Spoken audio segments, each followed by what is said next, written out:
هذه الصغيرة تحضر معنا حفل دخول الإسلام.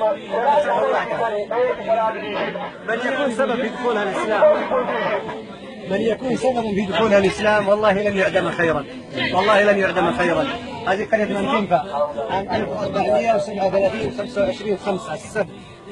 هذه الطفل ينقذها الله عز وجل من النار إن كبرت على ذلك، ستكبر على الإسلام، وإن ماتت ماتت على الفطرة، فلله الحمد والمنة. ونسأل الله أن يتقبل، نسأل الله أن يتقبل. الحمد لله الذي أجرى هذا الخير على يده.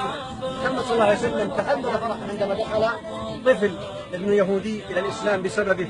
وأنا أقول هنيئا لمن ينقذ من هؤلاء الأطفال. انظر هذه الطفلة البسيطة تدخل في دين الله سبحانه وتعالى فطرة مع أهلها بعد أن كانوا يعبدون شجرا أو حجرا أو جنا أو غير ذلك. هذه تعطيني حلوى. تعطيها يونس، أقول لك يونس.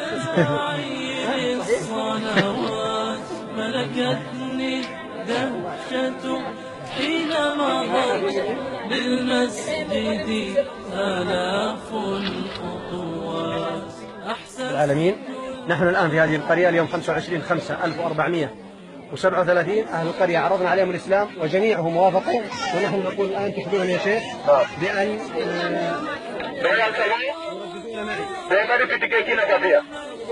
أشهد أن لا إله إلا الله وأشهد أن محمدا رسول الله وأشهد أن عيسى عبد الله ورسوله.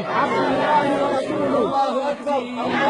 مساراتي في دين حياة وارتبك الشوق. الحسني من معكم ومن كان سببا في أن يكفل مثل هذا الطفل يتيما ثم يحفظ القرآن في هذا المكان، لا أقول إلا هنيئا، تغبطون على ذلك. أسأل الله أن يجعل ميزان حسناتكم. والله لن تجدوا في هذه الدنيا متعة تستشعرونها كما أن تجدوا أنكم كفلتم هذا اليتيم وأنكم تسببتم في حفظه لكتاب الله كاملا بشهادة الشيخ المشرف العام على الدار، وهو رجل فاضل من أهل القرآن، القراءات يعلمها لمعلمي الدار.